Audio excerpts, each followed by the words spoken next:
I might.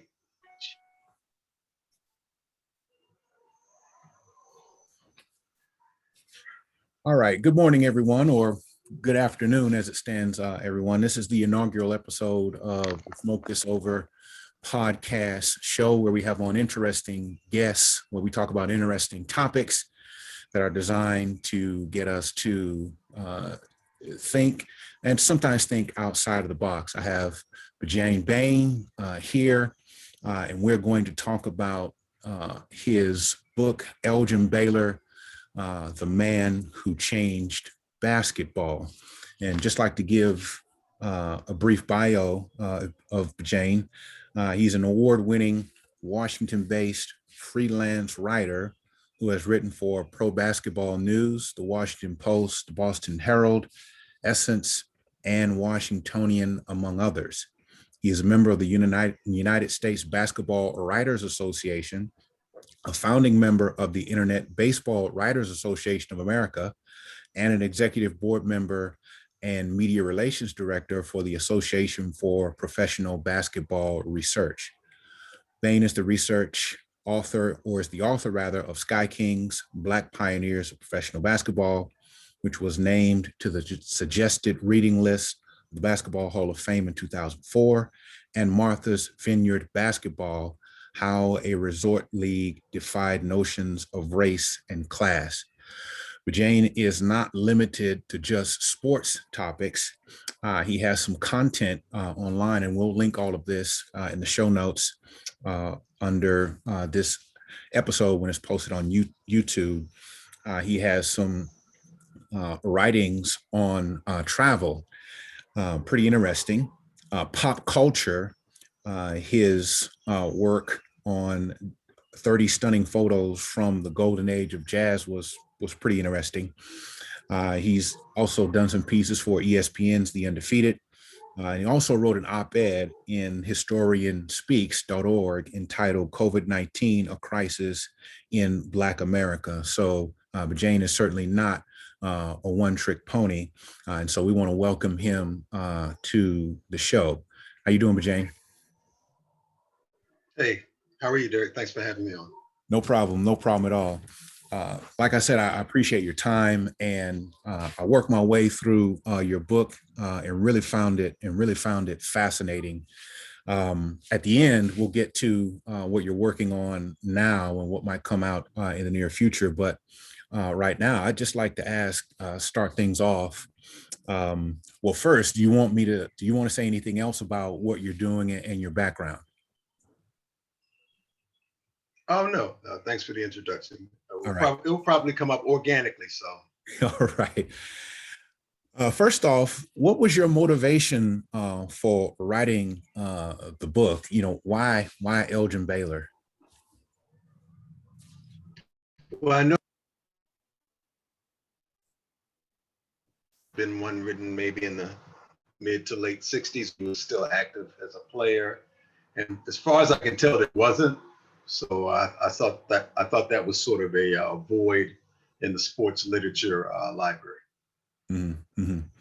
Well, I must say the book was well researched. You had a lot of quotes, and you obviously did a lot of research to pull this together. I was wondering how long did it take you to write it? Because I noticed you were quoting sources all the way going back to the 50s, all the way up to, I think it was as early as 2014 or 2015. So I was just wondering how long it took you to put this all together. You're pretty observant. Yeah, it does. I was still researching it as it was written because obviously the Donald Sterling story didn't break until while I was working on the book. Mm-hmm. So I only had a year to write it because the book contract was only 12 months long. So you had to deliver it in a year. Okay. Quite interesting. Wanted to start off with this, or ask the next question. I noticed that there was a gentleman, Jim Wexler.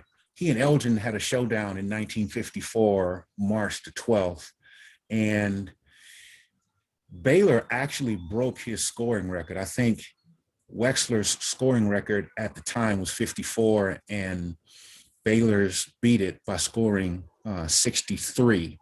And Wexler made a quote about Baylor that said he was doing things, or he was doing the things they were doing back in the 50s and the 60s. And just wanted to get your comment and take on that. I know contemporary basketball fans oftentimes think that their favorite player or the star of the league is kind of the originator of some of the things that take place now. But I want to get your comment and your take on what Wexler had to say and about how Baylor was ahead of his time. Well, of course, there's no footage of Baylor in high school, so we don't have a sense specifically of what Wexler said he was doing that people do now. You know, he didn't specify like double pumps or a crossover step or changing the ball in midair from one hand to another. So we don't actually know what it was that he was doing that wasn't commonplace back then, or at least most people hadn't seen it, or if they had seen it, they might have occasionally seen it on the schoolyard, right, or in a Globetrotters game or something of that nature. But we do have footage of him as a pro, and we have a limited footage of him as a collegian. So usually when people say that he was doing something that is either credited to somebody later, or that he was the first in a lineage of people that somebody saw do it, or that he was the earliest person to do it, but doesn't receive enough credit for it because he played before a lot of people were born. It usually pertains to either him changing the ball from one hand to the other in midair when the defender confronts him, or double pumping it, clutching it, bringing it down, bringing it back up, and then maybe banking it or adjusting his move in midair. It's usually either that or something he did off the dribble. He had kind of what Chick Hearn, the Laker announcer, called a yo-yo dribble or hesitation dribble. Sometimes people mean that he used a lot of spin moves, English, things like that, that they weren't familiar with before. And then a lot of times, you know, somebody like Wexler, you know, without having seen the high school games, I'm just imagining it could be something as commonplace now as just the nature of the improvisation of his moves based on what the defender does, and the reaction to having a counter move. And you know, it's not always changing hands, but just moving the ball away or moving the ball out of range, things like that. Not just a set shot, a jump shot, a conventional dribble, things like that. Very good, very good. Very interesting.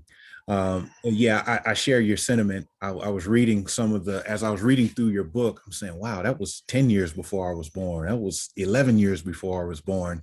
And just trying to place things within the context of the time in which, you know, I was not even around. So a great comment there. I want to get your take on this. And this kind of plays into what you just mentioned. I had a text exchange with a church friend of mine, and just out of curiosity, and this was right around the time that I was trying to work up the courage to reach out to you to get you to come on the show.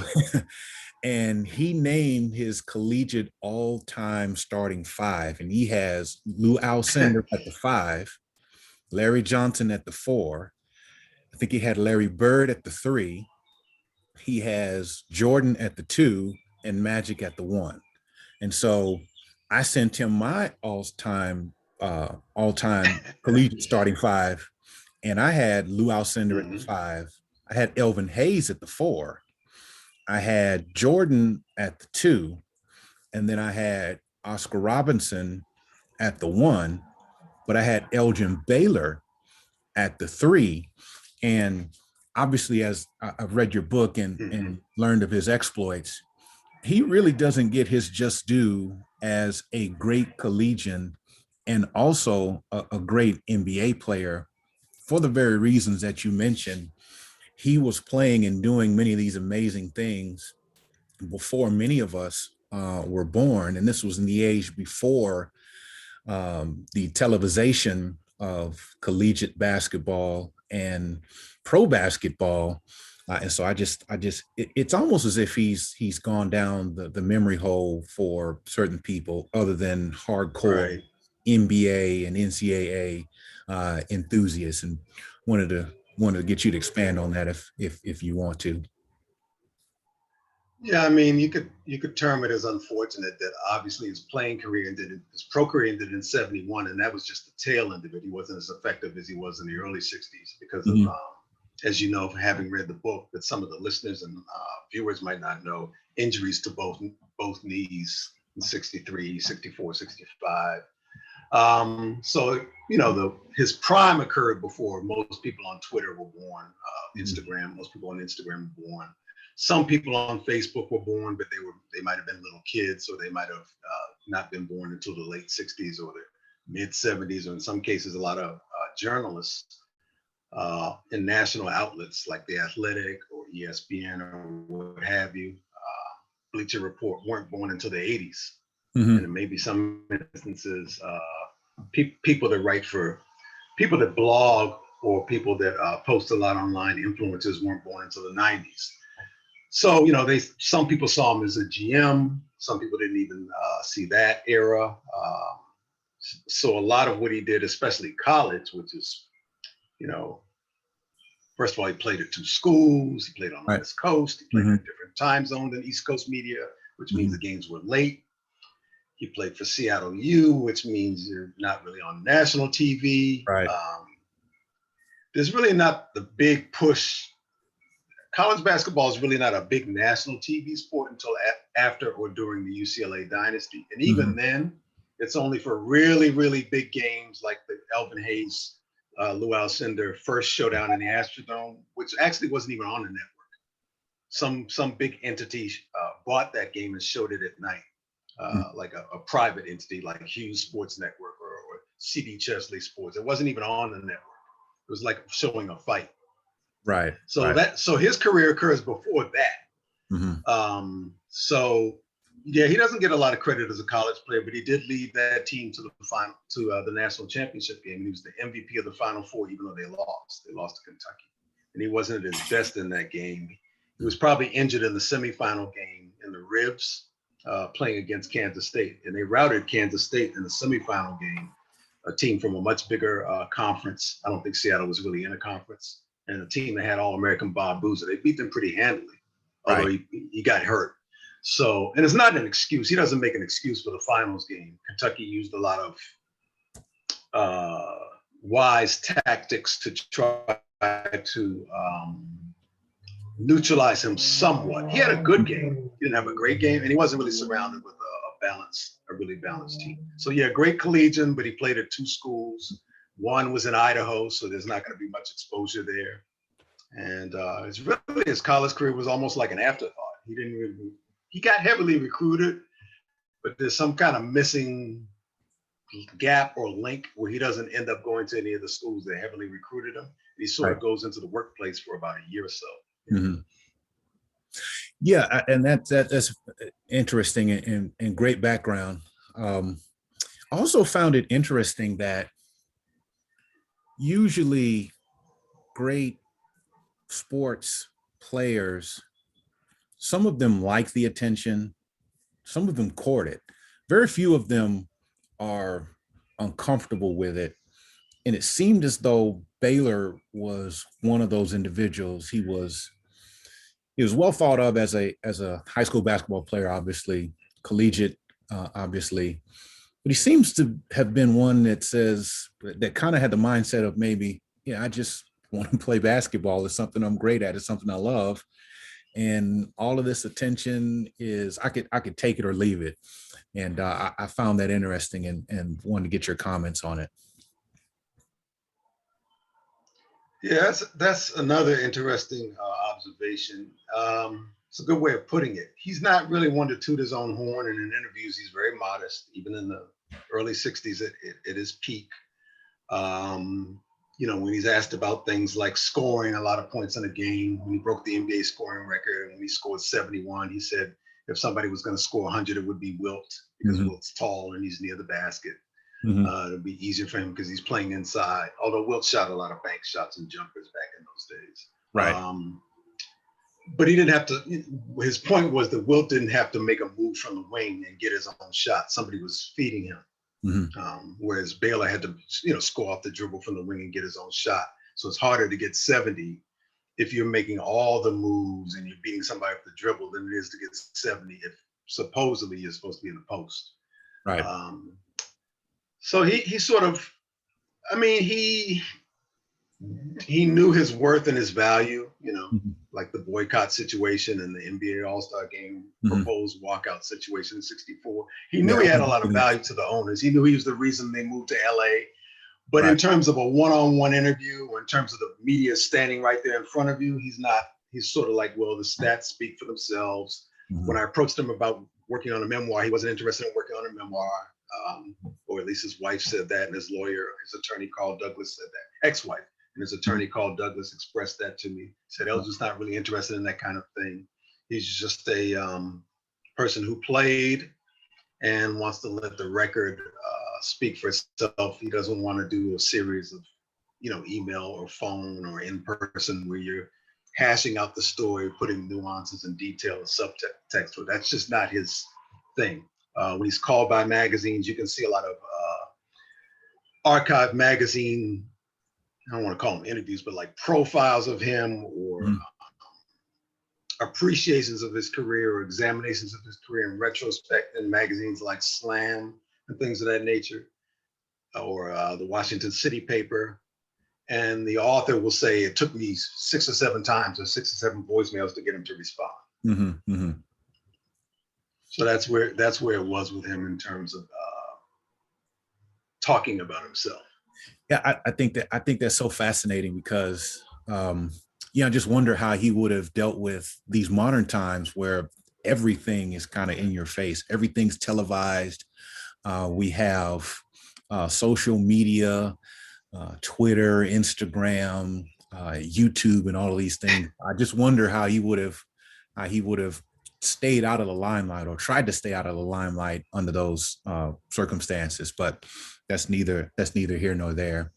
Wanted to continue to talk. Yeah, the athletes have their own followings. Yeah, they do. And so it'd be interesting if he had his personality. Would you put him like maybe he was born in, I don't know, maybe a little younger than Derrick Rose or maybe Durant's age, and he had that personality, which personality is going to be different if you're a kid of the '40s than it is a child of the 2000s. But let's say almost everything else was equal, and he had his persona in an era where players post, and take their own pictures and things like that. How would he have just not been a person that would have done it that often? Would he have posted about things that are not necessarily about himself, like social things? Would he have shied away from it, or would he have, because he was raising around a generation of people that did, he would have done it too? Right. Because he wasn't a reclusive person. He liked to dress, he liked to talk, he liked to give people nicknames. He wasn't reclusive, and he wasn't introverted. He just didn't give long, expansive answers about himself. Right. Maybe if it had been media where he was actually in control of posting it himself, and there's no journalists asking the things, maybe he would have, it's hard to say. Maybe in that generation, because I don't know, like compared to, I don't know, Kawhi is probably not a good comp, but I'm thinking of people that are considered, because Kawhi, Elgin's not quiet. He's not Cal Ripken, he's not Joe Montana, he's not quiet. So that, I guess Kawhi wouldn't be a good comp. But I'm trying to think of somebody who doesn't toot their own horn, who just plays the game and lets it. And how often are those people on social? Maybe Giannis, I don't know. Yeah, I think about, in light of your question and statement, 2 people come to mind. They're not playing now, Hall of Famers, both played on the same team. David Robinson and Tim Duncan. They seem to be just involved with, listen, I'm a great player. I know it. I don't have to toot my own horn.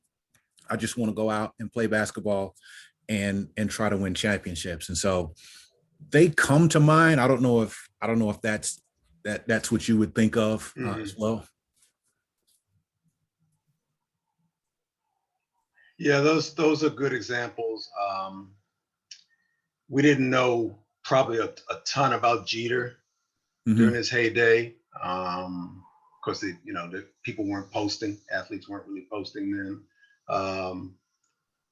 It's an interesting. He's certainly, and I don't even know how. Like, if he had played his career in the ESPN era with all the moves and the highlight that there would have been, and the Sports Center top 10s that would have been about whatever he did the night before. I wonder how he would have reacted to that. Right. Because he did so many things that would go viral. I wonder how he would have reacted to that, because he would have been the focal point of, a better term, national conversation or water cooler conversation the next morning after some move that he made on somebody. So somebody's going to go up and asking you something after the game, whether it's the national media or the ESPN or Fox Sports or local media. So if you're doing those kind of things that often, it'd be like if Maravich played in the 2010s or something like that. Right. Or Mahmoud Abdul-Rauf had played in. I mean, it's like an Iverson situation. Like, are you going to be like, oh, it was nothing, we just wanted to get the W, or would he have been a little bit more colorful? Right. My sense of it is he would have been like, that was just one move in the game. It wasn't a pivotal move. We just wanted to make sure that we stay in the division race and play tough defense, and it was a good win. It was a good road win. That kind of situation. Even if he had played in the digital, I would tend to keep it kind of like say Duncan Robinson, the Duncan Robinson level. Not quite like Duncan Robinson. I perceive Duncan as actually just that way by nature, where Elgin is kind of gabby. Yeah, that's interesting. I think I would fall down along the lines of what you just described as well. Just something that came to my mind, understanding Elgin Baylor and how he played and his impact both in the collegiate and the professional level. Who do you think now, or had played and is not playing anymore, is most comparable to Elgin in terms of just his game?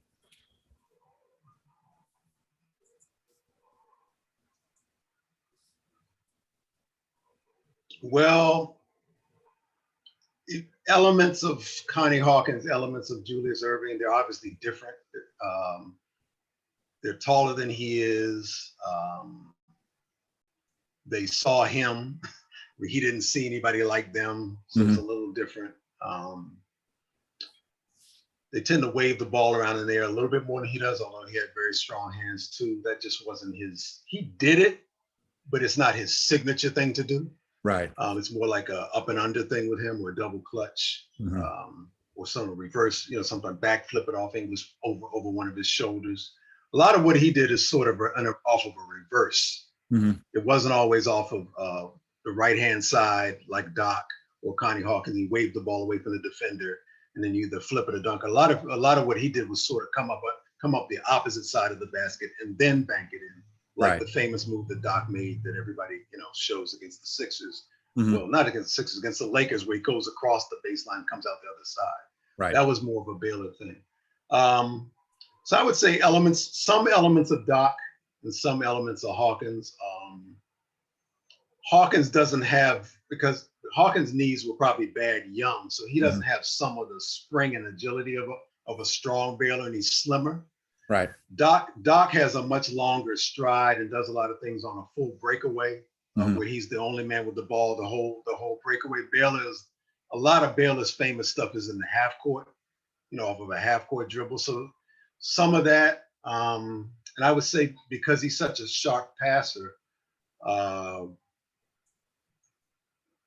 he's 4 inches smaller than Larry Bird, I said Larry Bird has some elements of the no-look pass, the blind pass, the quick wrist pass, the touch pass. Baylor's not as known for that because, again, people weren't born and didn't see him play. Right. But of all the small forwards in history, he has to be in the top I'm going to say 2 passes because I don't think Rick Barry. I think Rick Barry would be in the 5. But I'd say he and Bird are the top 2 passing small forwards in the pros. Right. Very good. Very good. Wanted to stay in his collegiate years for a little bit longer, and then progress to pro, and then on further if you have time. In the 57-58 season, Baylor seems to have really showcased his greatness. At one point, he was first in scoring over guys like Robertson and Chamberlain, and he was first in rebounding ahead of Chamberlain. I don't know if he finished up the season over those individuals, but those are some pretty big names that most everybody who's an NBA fan of some length of time knows. And I also found it noteworthy that you mentioned the Kentucky game that he played against the University of Kentucky. I believe Adolph Rupp was the coach at the time. We all know how Rupp thought about folks who look like you and I.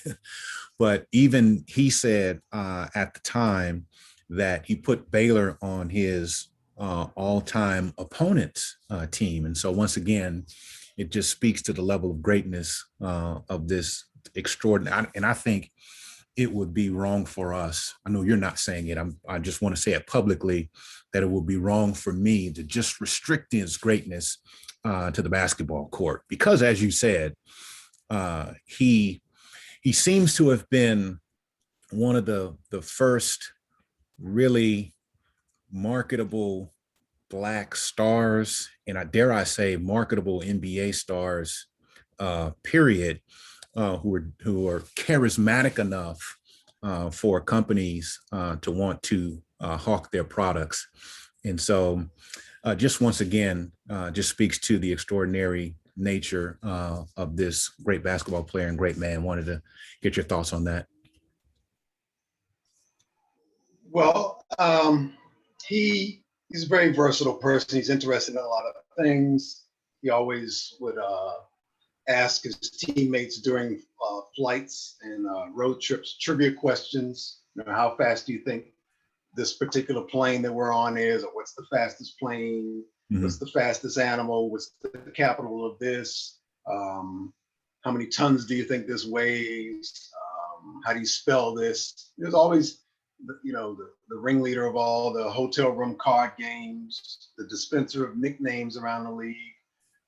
He was the arbiter of what the guys wore around the league when they were off the court, mm-hmm. and sort of like he was like the unofficial Blackwell's best dressed list of the NBA. Whether he thought you were fashionably attired or not, it was sort of his gold standard that he set. If you couldn't dress, he would let you know. Even if you liked you, kind of let you know if you dressed like a country boy or a rookie. Mm-hmm. So yeah, he really was he was the man. He was the ringleader. Russell and Chamberlain looked up to him. Mm-hmm. Wilt was his best man at his wedding. Right. You talk about Wilt and Robertson and the NCAA stats when they were all vying for scoring leadership and rebound leadership nationally. When Wilt was, I think, a college junior, Wilt drove to Washington to get into pickup games with Elgin. Elgin didn't drive to Philly on his class break to go get into pickup games with Wilt. Right. There's a difference there. He's a little older than they are. Mm-hmm. So yeah, he's very interesting in a cultural way because we don't think of him as this person, but he was the trendsetter, not only in his style of play, but he was sort of the guy that Bill Russell and Wilt looked to, and of course players that are not even on the level of Russell and Wilt, as the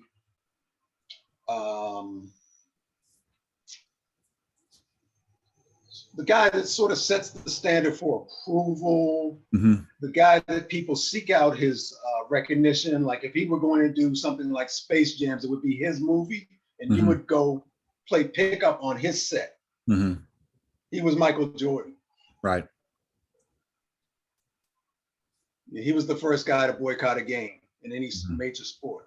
he was the first guy to sue his owner, first GM to sue his owner for racial or age discrimination. Right. He was one of the ringleaders or one of the people who had the most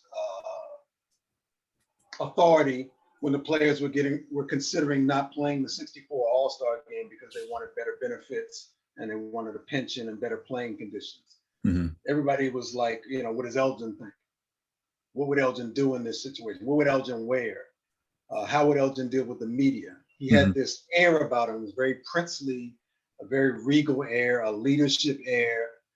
So it wasn't always about talk. It was sort of about body language. Right. You read the story about the flight where the Lakers thought they were going to die. Mm-hmm. And he's on the back of the plane. He's swaddled in an expensive top coat. Mm-hmm. And they're wondering why he isn't crowded at the front of the plane near the pilot like they are. It's like a private plane. It wasn't a commercial plane, which is why they thought it was going down. And Elgin was sort of sprawled in the back by himself. Mm-hmm. Not that much distance between him and the other guys, but just that distance that he always maintains between himself and mortals. Right. And they were like, Els, I mean, what, aren't you, what's going on? You kind of back there in your own world there. Mm-hmm. You're about to die, maybe. Right. No one engine out, no power on the plane, no lights. And he was just swaddled in his Chesterfield coat. And he's like, I'm going to go out. I'm going to go out in style. Right. Right. It's interesting that you bring up a couple of points that I wanted to hit on later in the interview, but I'll just go ahead and get to them now. The first is the January 59 NBA game against the Cincinnati Royals in Charleston, West Virginia, where he is denied the opportunity to stay in the hotel with the other white teammates. I think the clerk basically said to either the coach or one of the players that you can stay here, but he, not even mentioning Elgin's name, couldn't. And they called around to several other hotels in that Charleston area, and they were not accommodative of having Elgin and the other Black players stay there. And so he decided to sit that game out. And his comment was along the lines of, I'm not a dog for show, just be trotted out when it's time for the show to start. And then you put me back in the kennel, so to speak. And I thought that was pretty courageous, especially during that time in 1959. Things were really tough on Black folk back then. And for him to withstand the pressure that he was receiving, not only from the team, but also from the individuals in West Virginia, because the game was billed as, hey, Elgin's coming to town, and we really want to see this great basketball player, ply his trade. And I believe there were 2,400 people that were going to be there, which was a pretty good crowd at that time. Mm-hmm. And for him to sit out on that principle, on that stand, I thought was pretty impressive, and wanted to get your thoughts about that. Yes, and it was kind of out of nowhere. No one knew he was going to do it. Obviously, no one knew he was going to do it. They wouldn't have had the game, and they wouldn't have billed it as he's one of the stars of the visiting team. The game was only played in West Virginia because the Lakers had Hot Rod Hundley, who had started the University of West Virginia. So they weren't playing at Cincinnati. They weren't playing in Minneapolis. They were still in Minneapolis back then. Mm-hmm. So the whole reason for playing it was to showcase an alum, a recent alum, star, a very flashy player. Mm-hmm. That's the nickname Hot Rod. Right. And also this rookie that was tearing the league up, Baylor, who was better than Hundley. Mm-hmm. And he didn't tell the guys he was going to do it. He didn't tell the coach. He really probably didn't even tell the owner, Bob Short, although they tried to call Short from the front desk and clear up the fact that Short had been told by the hotel that it was going to be all right, that the Lakers were staying there, and they had Baylor and Boo Ellis and Ed Fleming, who were Black. And everything was fine. And, I'm not sure if dining came up or restaurants in town, whether they were Jim Crow. I'm not sure if that came up or not, because that's not the hotels, unless they had their own restaurant, that wasn't issue. Mm-hmm. But it was clear to the Lakers when they checked in that everybody was going to be able to stay there. Mm-hmm. And as you stated, the front desk told them that wasn't the case, which surprised them, which in turn caused Elgin to say, wait a minute. Because remember, he's playing all these cities on the road, St. Louis, Boston, where this isn't happening because Right. everybody knows they're coming to town. It's not a one-off game. It's Mm-hmm. not like, and this was a regular season game, like you said, Mm-hmm. January 15th, Dr. King's 30th birthday. So there were more plans in place when he would play those teams because they go there all the time. There's only like 9 or 11 teams back then. Mm-hmm. But this is a special game. And so he had different thoughts about it. And he had different thoughts about Hot Rod Hundley, who is going to be made to look a certain way if there's any controversy. Right. Because his reputation is involved. But also Baylor's thinking big picture, like, well, under those circumstances, and then what put even more of a, no pun intended, bad taste in his mouth that evening was that he and Boo Ellis and Ed Fleming, when the refusal to stay happened, were hungry because road game, hadn't checked in yet, hadn't eaten, walked around Charleston to get a bite. They got refused there. Mm-hmm. So now it's like, you know something, I'm not even gonna play. Because I'm not a wind up animal that you just trot out, you know, to celebrate Hot Rod Hundley. And then when you're done with me, and he's a rookie, so yeah, there's a lot at stake. He wasn't a well-established player in the league. When you're done with me, I go back into this Negro world where you don't have to deal with me anymore. And I have to eat at Negro lodges, and we have to switch hotels, and now we got to find a Black-owned rooming house on the fly, which wasn't scheduled. We just told Bob Short on long distance call what happened, and he's like, well, that's not what agreed upon in the letter. What's the problem with these people? Put me on the phone. He's like, look, we're gonna go grab a bite. And then when they get to the locker room, he's like, I'm not dressing out. And Hot Rod Hundley's like, yeah, but this is me. I mean, now I'm in my, home purview, and really? And he's like, no. And he said, well, can you consider it? Because fans and alums and boosters are going to be like, Rod, why didn't, he's like, no, I can't reconsider. It's not that kind of party. If I'm an animal, then why do they want me? Why do they want to see me play? If I'm inferior, I'm inferior. Can't eat here. I can't stay there. We're not operating under. I'm not in your world, Rod. I'm being treated differently than you. And Hot Rod Hundley said, under those circumstances, he said, if that's the way you feel, baby, don't dress. Because they were roomies. Right. And nobody makes a big thing of that. We talk about Brian's song, first black and white roomies, and talk about Jack Twyman and Maurice Stokes and how close they were after, Maurice Stokes got paralyzed, and Jack Twyman actually ended up getting custody of Maurice Stokes because the family couldn't afford to pay the medical expenses and things like that after the tragedy when he passed out. But Baylor and Hundley were roomies. If they weren't roomies then, they were at least roomies by the early 60s. Okay. Very good. Very interesting. And that commentary sparks my next lane to go down. I was reading in the book that there was I don't know if I'm going to call it the right thing, a Black quota per team. And I just found that interesting because, as of 2020, I think there's a little bit more than 74% of the NBA is Black. However, during the time that Elgin played, perhaps prior, there was some unofficial quota where you would only have 2 Blacks per team or 3 Blacks per team. And if you got up to 4, then there would potentially be trouble.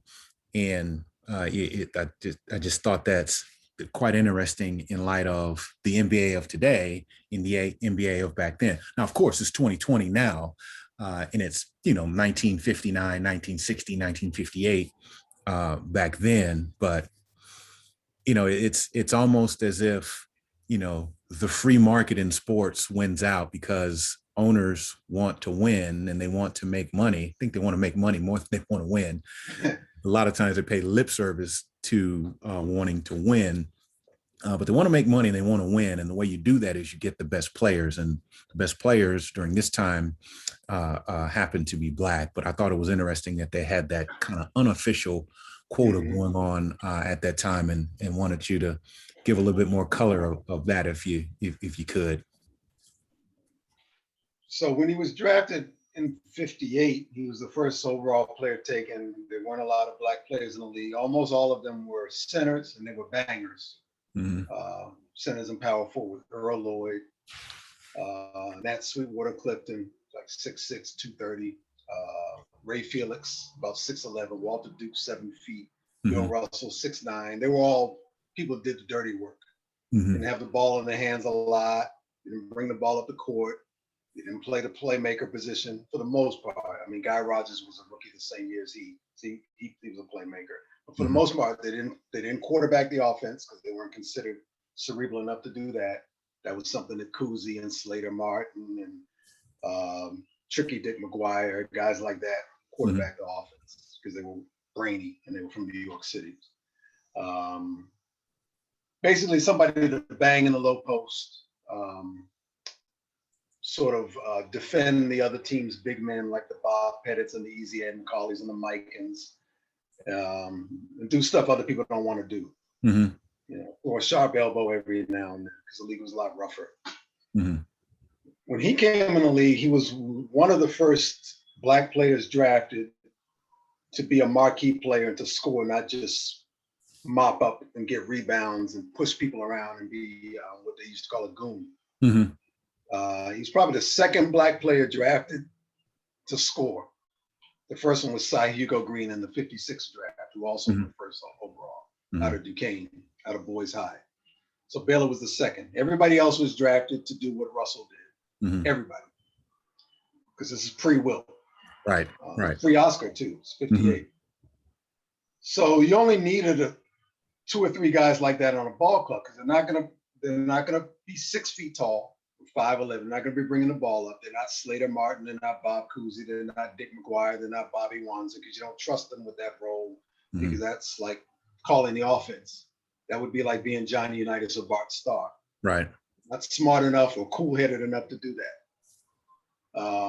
You're not going to be playing the small forward position and taking a whole bunch of shots. We don't need you to do that. The only reason we have you guys in the league at all is to do this one thing, and that's sparse per roster. And we don't want to have too many Black guys per team because one, the fans in most of these markets like Rochester and Syracuse and Minneapolis, Fort Wayne, almost all white.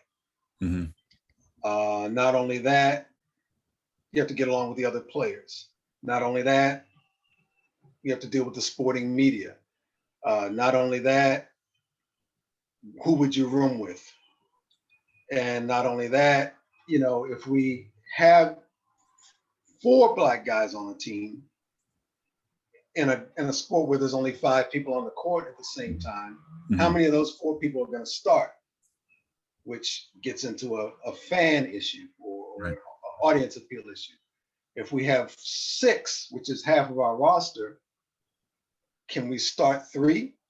Maybe on the road, because it's those fans. At home, I don't want to get hate mail and letters and have, attendance was already iffy as it was because we're talking about the late 50s. Right. So, and this is a Globetrotter issue again. If we have fledgling attendance, we don't have a national TV contract, we're trying to build a brand, we're trying to engage media, we're trying to create new fans, we're trying to create young fans, we're trying to create in cities like New York and Boston, moneyed fans who can afford season tickets, Philly, big markets on the East Coast with 5 or 6 newspapers. We have to have a roster that appeals to the fans and media.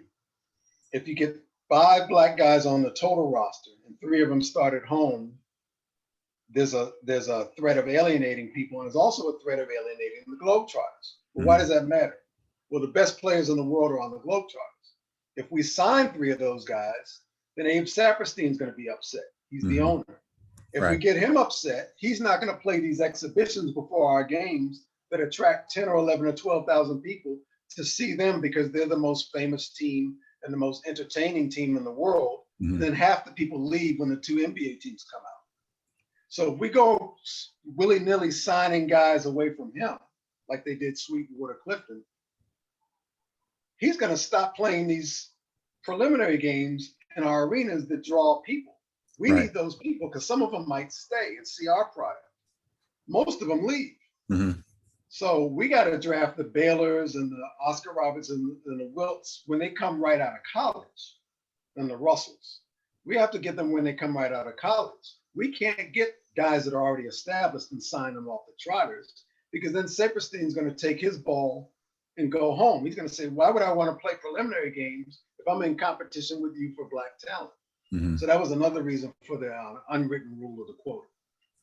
The quota was only broken. The first season, 49-50, there were no black players. Right. And then 50, as you know, Walter Brown sort of broke the system or bucked the system and signed Chuck Cooper, who had been a Trotter. Mm-hmm. He wasn't 22. He'd already been out of school. I think he'd been in the Navy too. But he had been a Trotter, and he signed him as a banger, like 6'6", 225, 230. And the other owners were like, why did you do that? It's sort of an unwritten rule that we're not going to sign those guys. That's Saperstein's talent pool. And he was like, I didn't agree to that. Then the owner of the Knicks, or the owner of Madison Square Garden, Ned Iris, said, well, now that all bets are off, I'm going to go grab Sweetwater Clifton, who was an active globetrotter. Right. And then there was a slow, there wasn't any like wide open gates of people just signing black guys because, again, you have to deal with the fan base and what the fans wanted to see. Mm-hmm. But it was some power forwards and some centers, and that's why there were only a few on each club. Wow, that's great. That's great background. I had not, about 75-80% of what you said, I had not even considered that. So that's well, the important thing about that is Elgin was drafted as somebody to actually showcase. Yes. That wasn't the case with black guys before him. Yes.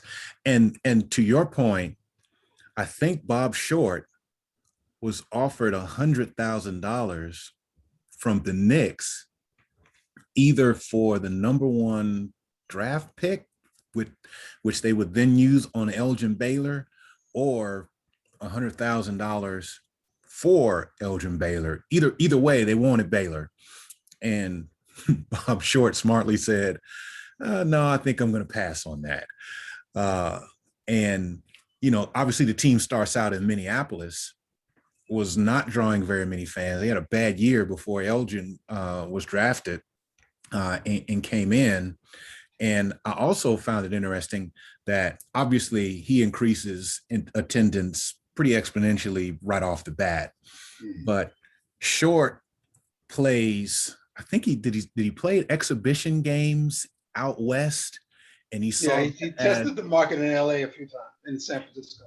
Yeah, and he says, well, then this is the ticket, and I have the greatest draw in the league in Baylor, and so he crafts a plan to take Minneapolis and move them to Los Angeles, Lakers, Minneapolis, the state of lakes. Mm-hmm. Yeah, LA Lakers, that's the connection, obviously.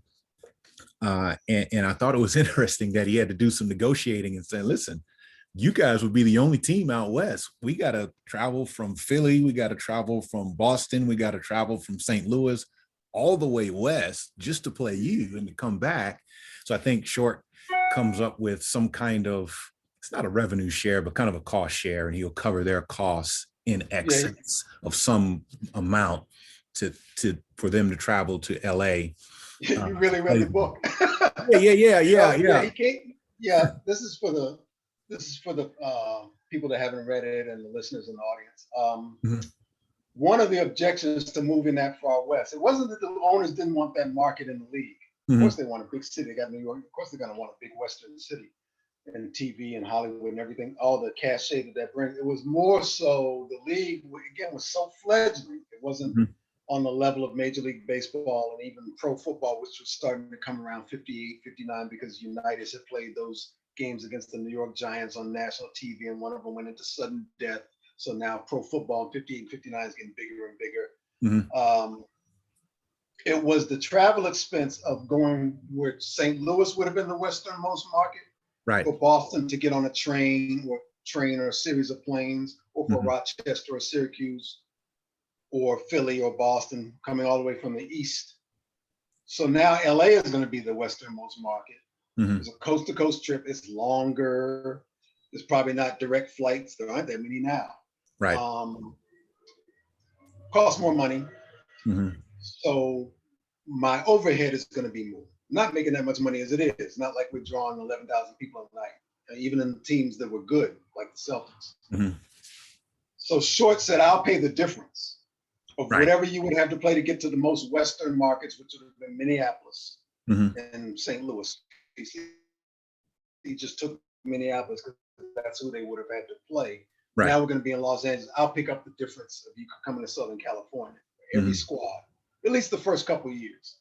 And even then they hesitantly agreed. Okay, LA had to agree, the city had to agree as far as arena and things like that. But back to your point about the Knicks, the big media market offered him, as you say, money for the pick, which he had only paid probably about that much to get into the franchise. The franchise was only initially worth $250,000. Right. He probably only put up 100. He probably put up 100 to get in because he had partners. So he could have gotten his 100 back by selling him to New York. But then he wouldn't have had this draw. Right. This attraction, this meal ticket.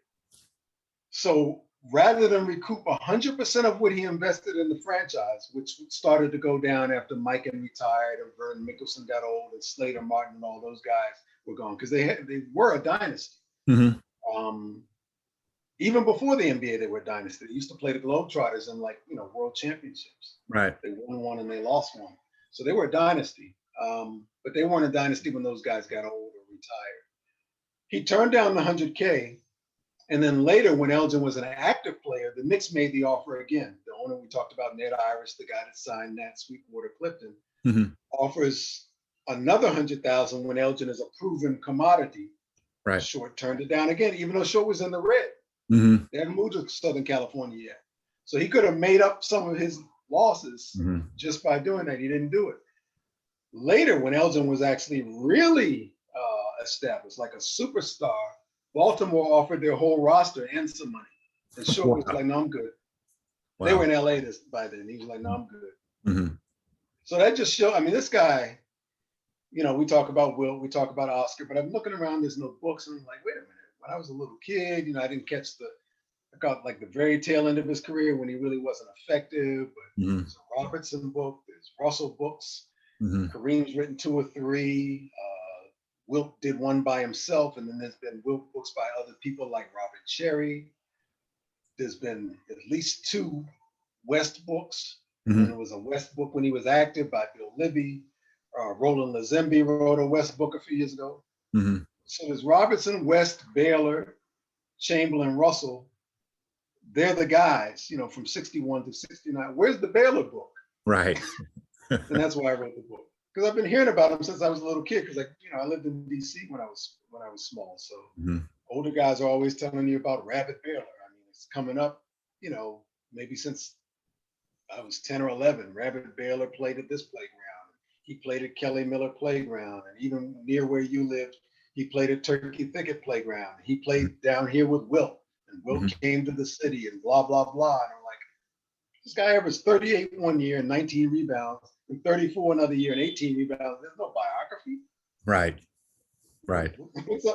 What's the deal with, he sued Donald Sterling? What's the deal with that? This is the guy. This is as important a guy as Mickey Mantle or Gail Sayers or Roberto Clemente or Arthur Ashe or any of these people. Right, right. So true. So true. And you think about the teams that are on the West Coast now, the Lakers, the Clippers, the Warriors, well, Seattle, until they moved back, until they were moved to Oklahoma.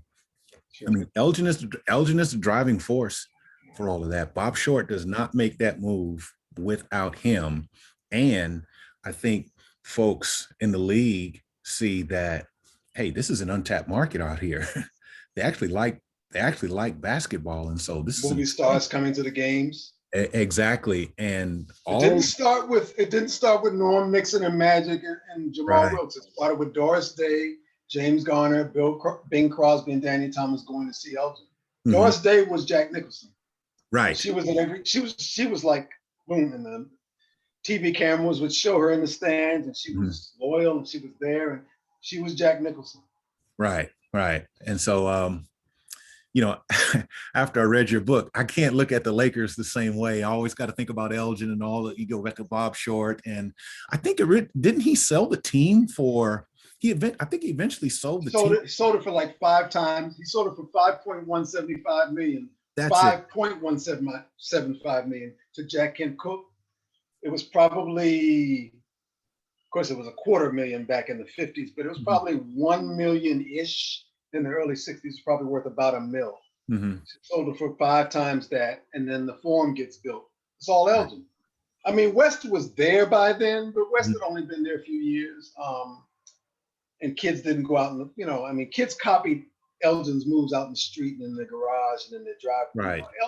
West, the textbook jumper and everything. I'm not saying kids didn't copy that. Sure. But not the same way as like, I'm going to try to hang in the air, switching. Not the same. Connie Hawkins said he did it. Rick Barry said he did it. Billy Cunningham said he did it. Westfall said he copied him. McGinnis said he copied him. Otis Taylor, the wide receiver, said it was his idol. Lou Hudson said it was his idol. Kareem said it was his idol, although he had to stop focusing on that because he was a big man. Right. Lou Hudson said his coach discouraged him from playing that way. Just play your way. Don't do all that stuff in midair. Just play. He was everybody's idol. And that's why children are fascinated with flight. Right. Be Like Mike, Dominique, Vince Carter. Children are fascinated with airborne and hang time and flight. It's like some kind of thing with children. And Elgin was this guy that he did. I'm gonna go out and try. After the game goes off, I'm gonna try to do that against the people in my neighborhood. No, you don't have big hands. No, not really. You don't have that kind of body control. Coaches don't want you to do it. So yeah, he was the impetus behind Seattle. He proved the business case for that when he was in college there. So the Supersonics moved there. Right. Or not moved there, but established there in '67. And the Supersonics stepped to him to be one of their first coaches. Oh, wow. He's still playing.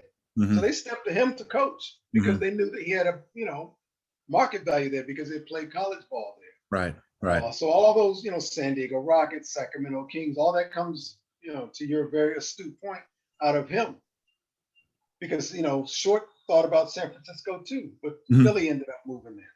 The whole Wilt thing. But he played some exhibitions there too. He's testing the waters. Right. And he was like, this guy has outgrown the Twin Cities market. This guy has a style and the way he carries himself, and it's gotta be, I'm not gonna sell him to New York. Right. I'm not gonna do that. Right. But he needs to be somewhere where the media size and the number of fans and the type of TV stations and radio are worthy of what this person is doing on the court.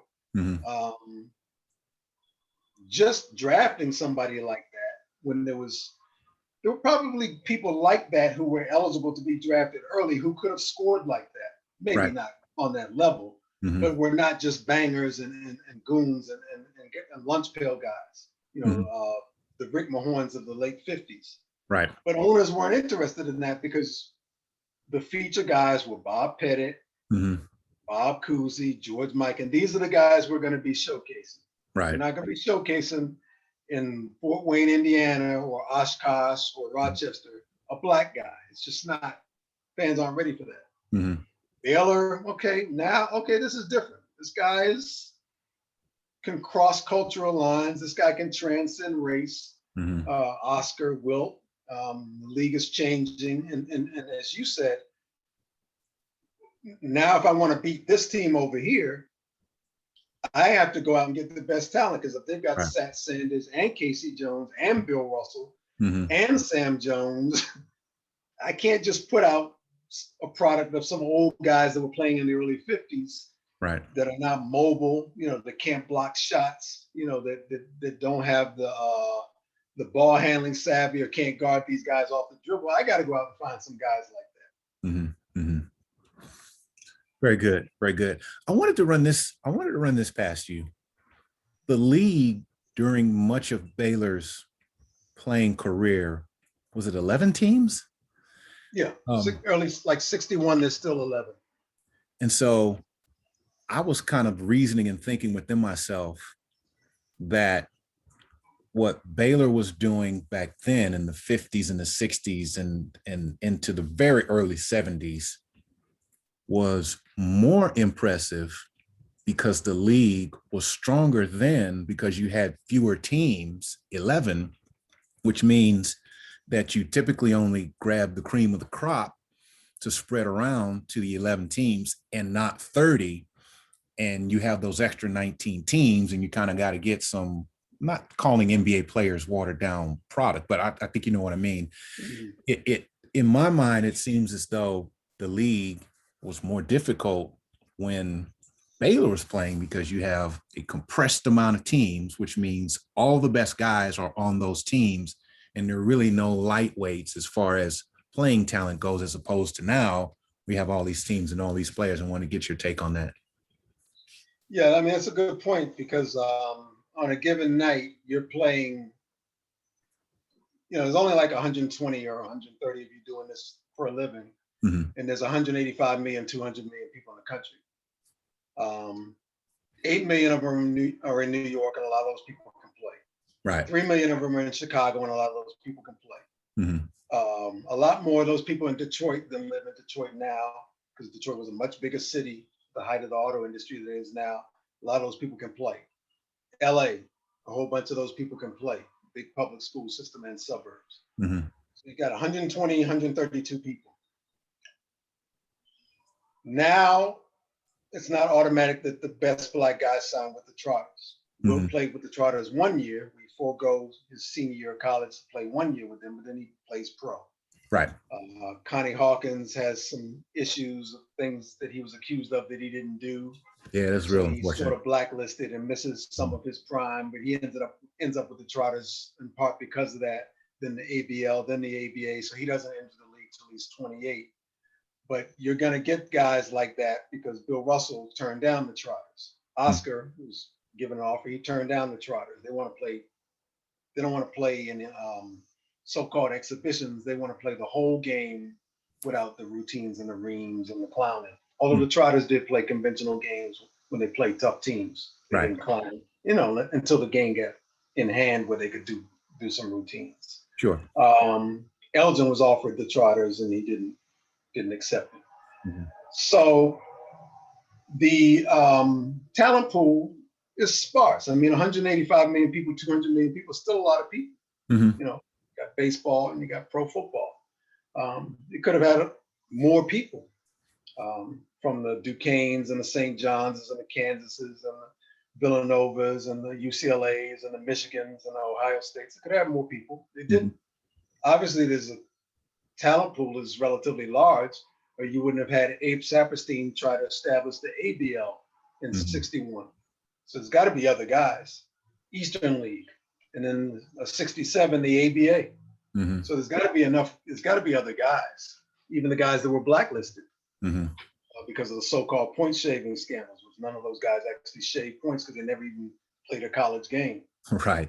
So because of that, every night you're playing a team, even if it's a team that it doesn't have a winning record or is a below 500 record, they've still got a Walt Bellamy at center, who's voted into the top 50 and is in the Hall. Mm-hmm. They've still got players who are all-stars. So let's say you're the center. So it's the early to mid 60s. So every night you're either playing against Nate Thurman or Russell or Wilt or Bellamy.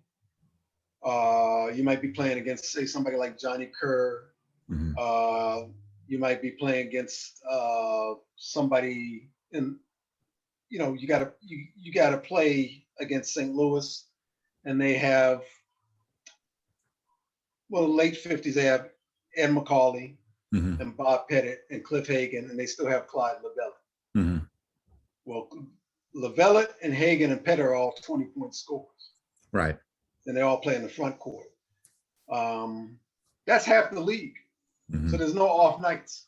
Right. Let's say you do play Syracuse. They might not have the greatest center in the world, but Dolph Shays is 6'9". Mm-hmm. So there's no off nights. Mm-hmm. Let's say you're the playmaker. One night Cousy comes into town. The next night Lenny Wilkins. The next night Guy Rogers comes into town. Mm-hmm. The next night Dick McGuire. The next night Al Attles, mm-hmm. or Richie Guerin or Larry Costello. There's no off night like, they didn't call them point guards, but I'm, Dick Barnett or whoever I am, I could just relax. There's 30 guys, now we're going to play this expansion thing. No, there's no off nights. Mm-hmm. If you're power forward, Bill Bridges one night, this is the mid 60s. Hap Hairston, Jerry Lucas. By the way, centers, we didn't even mention Zelmo Beatty. He was an all-star in the ABA. And it was sort of like a borderline all-star in the NBA. Yeah. My dad talked about a lot. Forwards, every night there's Gus Johnson, mm-hmm. Dave DeBusschere. Where are the off nights? Right. Where are the Minneapolis, where are the Timberwolves? Yeah, they don't exist. Where are the Miami Heat with the Ronnie Cycles? Where are the Brian Big Country Reeves? Mm-hmm. Where are the Vancouver, where are the Grizzlies? Mm-hmm. No, Chicago's coming into town, early 60s, expansion team. Mm-hmm. Walt Bellamy, 31 points and 19 rebounds a night. Mm-hmm. Olympic player, right. All-American Indiana. He's on an expansion team. Mm-hmm. Yeah. So yeah, I had Russell the other day. I had Nate Thurman the other day. I had Chamberlain last week. Now I got to deal with this guy. Mm-hmm. So you're right. 125, 130 some people. Yeah. Elgin's playing against, of the 50, you got 50 guys that were voted in 96 into the top 50. Mm-hmm. By the tail end of Elgin's career, Hayes, he made it. Mm-hmm. Thurman made it. Unseld made it. Monroe made it. Bing made it. Reed made it. Russell made it. Sam Jones made it. Who is he playing against that can't play? Who are these midgets and factory workers and guys in crew cuts and cripples and people in wheelchairs that people always post in the YouTube comments? Midgets and Nate Thurman and Zelmo Beatty and Ray Felix and Walter Dukes could be classified as midgets. Yeah, definitely not. Definitely not. And they're not clumsy. Mm-hmm. And they're not slow. Gus Johnson isn't slow and he isn't clumsy. Breaking backboards on the regular. So and remember, by the time Elgin is in his late 20s, early 30s, he's playing against DeBusschere and Gus Johnson and Bill Bridges. Mm-hmm. They're younger than he is. Mm-hmm. He's playing against Joe Caldwell, Pogo Joe Caldwell. They don't call him Pogo Joe Caldwell for nothing. Right. These guys are athletic. People may not have seen them and they may not have been born. Jumping Johnny Green. There's a reason why they're calling this guy Jumping Johnny Green. Right.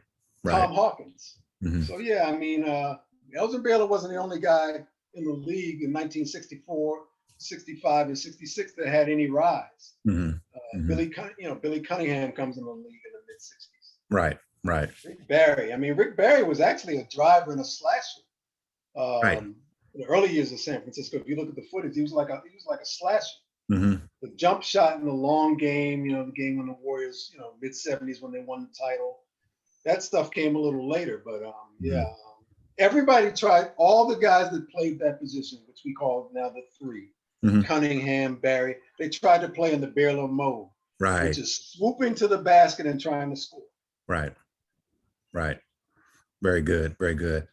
Listen, I've kept you a long time. If you got a little bit more time, I'd like to get your take. I'd like to get your take. You have me, but we're good. All right, thank you. I'd like to get your take on the whole Donald Sterling incident, because it seems as though Baylor was kind of ahead of his time in kind of trying to alert people that this guy is pretty much a dirtbag, and he takes him to court. I think it was in 2014, if I'm not mistaken.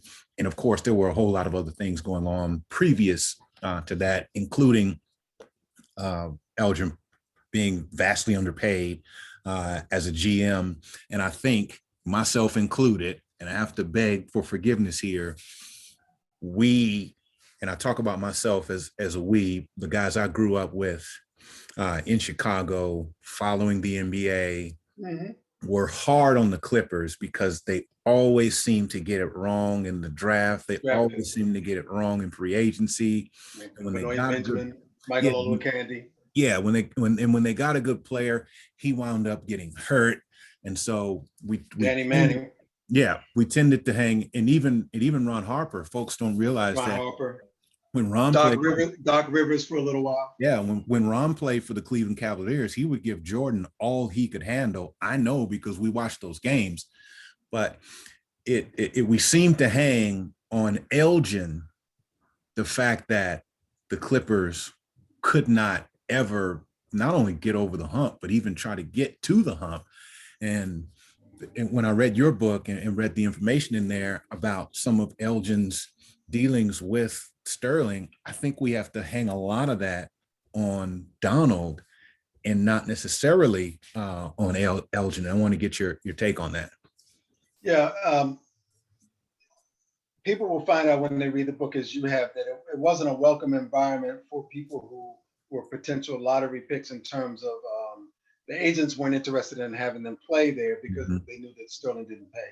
Right. So they did, take Olowokandi, famously didn't work out. Benoit Benjamin famously didn't work out. But they do get some guys when they're veterans, like Harper, like Doc Rivers. Danny Manning didn't work out. If some of those guys had worked out in the late 80s and early 90s and stayed healthy, they would have had better clubs. One year they were 44-38 when most of those guys were healthy. One year I think they won 51 and lost 31 when all those guys were healthy. And Manning was a rising star, which didn't last that long. So some of it wasn't Baylor's fault, and some of them were bad picks, like the two big men that I just named. They just weren't going to work out no matter who you put around them. Right. They wouldn't have probably been stars. But they needed somebody. They needed, post presence. But if the word around with players, back then players weren't texting each other and there was no Instagram, but if the word of mouth around with players and agents is, even if they pick you, they're going to try to sign you for very little. Right. And they're going to try to lowball you. People try to not put themselves in a position to make it known that they would go there even if you draft them. So that's one situation of having your hands tied. The other is, even if they do sign you, you're not going to want to stay there after your first 3 years, right? Because he's not going to be paying you what the other people in your draft are getting, even with your bonus. So you're not going to really want to go there, and you're going to tell your agent that, or your agent's going to make that known to you. And so you're going to try to get another club to take you during the lottery, and you're going to want your name to be either later or earlier so that the Clippers don't take you at all. Right. Which is going to lead them to the Olowokandis and the Benjamins, because they're going to say, I talked to that guy's agent. He said he wouldn't even come here. So we got to take this guy. So it's a problem of retention if you do get the rookie, or taking a rookie who is disinterested in playing for your market or your owner, or at least his agent is. Not so much the rookie knows that much about it, it's the agent knows about it. And so that combination, and then the injuries, a lot of it does fall on Sterling. And then it's a negative environment if word gets out that this guy sort of, we talked about Charleston, West Virginia, but this guy has a second-class citizen or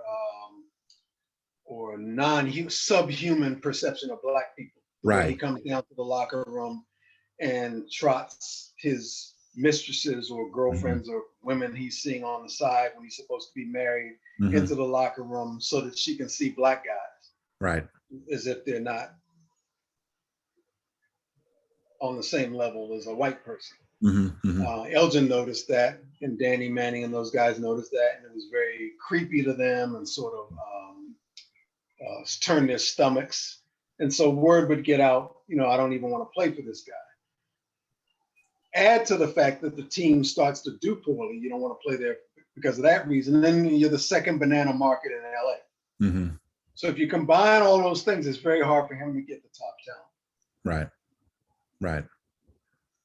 And the more important thing of everything that you stated is that he was the first person before the outed Sterling phone audio to say this guy is a creep and he's underpaying me compared to what the other GMs are paying. There's some age discrimination element to it or mixed in with it. Right. Also, he lies about things. He said he never heard of me, he just hired me because somebody said something, but Sterling grew up in LA and he's only about 2 years older than Elgin, so everybody's heard of Elgin because Sterling went to high school in LA. And he hired him, he interviewed, he knows who he is. Right. He said I never heard, he said in the court hearings, I just hired him. He's just a guy, I never heard of him. Yeah, right. Never heard of Elgin. Okay. So before the audio, there was this trial, but it didn't make super national news. But this guy was a housing discrimination. He was in a housing discrimination lawsuit, famously like another Donald that we know. Right. So all those things, Baylor was operating. Baylor stayed there and tried to make it work. And people say, well, why did Elgin stay 13, 14, 15 years and do that under that guy if he knew that the guy was that? He's trying to make it work. Right. His name is involved. He's an LA branded person. Right. He's branded in the LA market. He's trying to turn the tide. He's trying to, sort of flip the script and make it work because he is the GM. Oh, if I can get Manning, then if I could get Ron and a healthy Ron, then yeah. Plus he's competitive. It seems like on paper. Doc Rivers, guy can play. He's a great defensive guard. I can get over the hump in spite of my owner. In spite of my owner. Very good. Very good. He's competitive. And, yeah. Like I said, he's competitive. He wants to try to turn this perennial second fiddle organization into a winner. Kind of what he did with the Minneapolis Lakers after they had dropped from their ascendancy to the depths of the league. He was able to turn them around or lead the turnaround anyway. So, but that's never, it's a very good question. All your questions are very sharp. And thank you. Prove that you have a good command of the book and a very good recall. It's a very good question because he will always go down in history as the guy with the funny looking sweater on at the draft who picks the wrong people. Right. And that should not be his NBA executive legacy. Far from it. I'm not saying that some of them weren't unwise picks. Oh no, you and I are agreeing with that. I agree with you completely there. Yeah. But every franchise has made, Portland has had these big men that they drafted. Some of them got hurt. Some of them didn't work out. Going way back to LaRue Martin, before Walton, who either got hurt or didn't work out. Other franchises have had guys that they picked, in the lottery. New York for a long time. New York Knicks. Right. For a long time, other than Ewing and a couple of guys. Take these guys and work out. Right. Well, listen, I've kept you long enough. I'm going to let you go. I do want you to tell the folks what you're working on and how they can get in touch with you. And by the way, all of the things that I cited, we're going to link to that in the show notes. But just tell us what you're working on now and how folks can get in touch with you. Okay, the easiest is Twitter, which is @Bijan C Bayne, Bijan C Bayne, Bayne. The books are on Amazon. Thank you for mentioning the books and propping them. And of course, what I'm working on now is a docuseries about Kareem Abdul-Jabbar, a 6-part docuseries for TV about Kareem Abdul-Jabbar, because again, we talk about people who have made their name known or made a difference beyond the court, and people who have made their name in the Los Angeles market, but beyond it, and people who changed the media around the game, and who also had an impact in other areas such as literature, in Kareem's case, martial arts. He's worked on Native American reservations, so he's had a hand in education and with our indigenous population. Mm-hmm. He's had a hand in activism. So that's one of the next projects. I do write for feature films and for scripted television series. But Mm-hmm. in terms of this library of sports history, looking very forward to working with a very accomplished team of putting together the comprehensive work on the life from high school to current Mm-hmm. of Kareem Abdul-Jabbar. Yeah, I'm really looking forward to that, and hopefully I can get you to come on and talk about that once you finish up. I think folks don't really understand how great Kareem was from high school to college. A lot of people know about his pro career, but also and usually most people that know about his pro career, I would say the majority of the people on social media or who watch sports on TV regularly were not old enough to have seen him as a buck, right? Which is a whole different player. Yeah, because he played with a big O. Yeah, Mm-hmm. Dominant. Yeah, a whole different player than LA. Yeah, and he's a guy. He's a thinker. He's obviously he's not pigeonholed in, hey, I'm just this great athlete / NBA basketball player. He's got very other misunderstood thinker. Mm-hmm. Very misunderstood as far as he seems quiet and aloof, and mm-hmm. Why hasn't he ever been offered a coaching job or GM? And now we get into the nuances of that, and it's not all on him. Right. It's on perceptions of him, but it's not all on him. If you think that he's this way, and the media has told you that he's that way. Right. So if I can put my my request in now, you when you finish that up and I get a chance to look at it and kind of go through it and develop some thoughts and comments and questions around it, I'd love to have you back on and we can talk about that as well.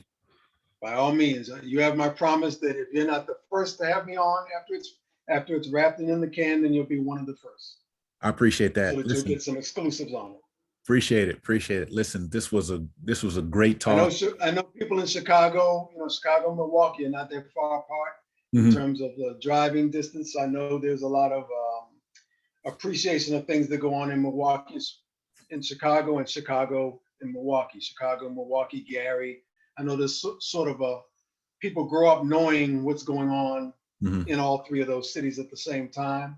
So I know that although Jabbar didn't finish his career in the Midwest, I know there's a heightened appreciation for him up in the Midwest, not just for that reason, but just because he, even when he was a Laker, by that time, he does play, he was even still in the league when Jordan was in the league. So, and after his career, Chicago finally gets over the hump against the Lakers, although Kareem is gone. Right. So Magic's from the Midwest. So I think that people will be excited about the series. They'll learn a lot about his Trinidadian ancestry that is not so much common knowledge or general knowledge. They'll learn a lot about his high school career that is not common knowledge unless you're of a certain vintage. Right. They'll learn a lot about UCLA. It's not the picture that you might think in terms of his, I don't want to give away the store, but how he felt about playing there. Right. And how he felt about his coach. And they will certainly learn a lot about his relationships, his romantic life, his TV and film career, his relationship with Bruce Lee, his faith, his politics, his stance on the '68 Olympics, which is nuanced. It's not just a boycott per se; it's a little more nuanced than a boycott. It's I have something else more important to do, and it's in Harlem. Right. And just everything about his the misconceptions that surround Kareem Abdul-Jabbar, which is why we're calling it the 6 degree. It's in 6 parts, and each part will have a theme. But we're calling it the 6 degrees of Kareem Abdul-Jabbar, not just because everybody is separated socially by 6 degrees, but because there's layers to his personality. And like you said, the fact that he likes to read and even became a writer. You can trace those things about him working on newspapers back to his high school days. Okay. All right. Well, that's what people, that's what's underappreciated. Right.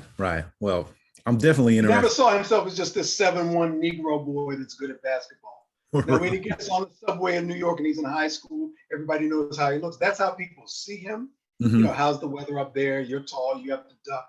But he sees himself as, I'm also bright and I like to read books and listen to Malcolm speeches and listen to jazz. I'm not just this goon. So the fact that he's stuck in that body since he was 15 or 16 or 17 informs not only his outlook on the world and how the world views him, but the world's lens of him, because he's stuck in that 7'1". Oh, well, you're a tall guy, and now you can't dunk anymore because of you, because you're this tall. Like, yeah, but away from the court, I like to have long conversations in the dorm about this and this and then. You don't know that part of me because journalists is not going to walk up and ask questions about that. And if they do, they're going to be like, "Oh, now you're cerebral and quiet and militant and don't smile a lot." So yeah. Right. He'd probably just say, "No, I'm just Kareem, just being me." It was like this, just like Elgin. You know, different people. You know, Isaiah, you know, smiles a lot. Right. Urban smiles a lot. Part of your personality doesn't make him better or worse.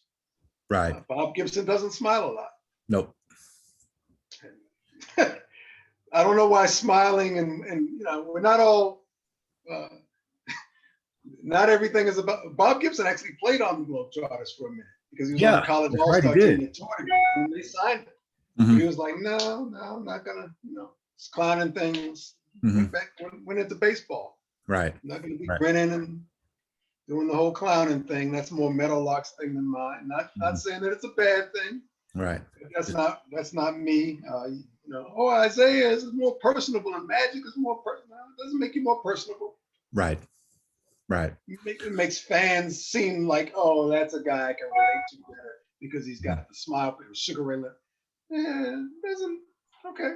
That's just the way that person is. Right. We don't even do that with athletes of other ethnicities. Yeah. You're right. Athletes of other ethnicities are usually not pigeonholed in that way. We don't say Bird or Montana don't, you know, oh, how come Bird isn't, you know, Montana or, you know, even well, Brady's changed a lot with the fame, but, you know, it's quiet to himself. Cal Ripken, oh, how come you're not grinning? You know, you don't seem like you're having a good time. You know, Ken Griffey grins. How come you don't? They don't say that to people like that. Right. Exactly. Why don't you all do that? It's all supposed to be entertaining us. Why isn't everybody like Meadowlark? Well, that's an act. He might not even be like that. Right, exactly. It's when the lights are on. Well, listen, I've really enjoyed this. This has exceeded my expectations, and I really appreciate you and your time. Much success in your future endeavors, especially as it relates to this Kareem Abdul-Jabbar docuseries. I know you're a man of many talents. Oh, I don't know about all that. You're a personal guy yourself.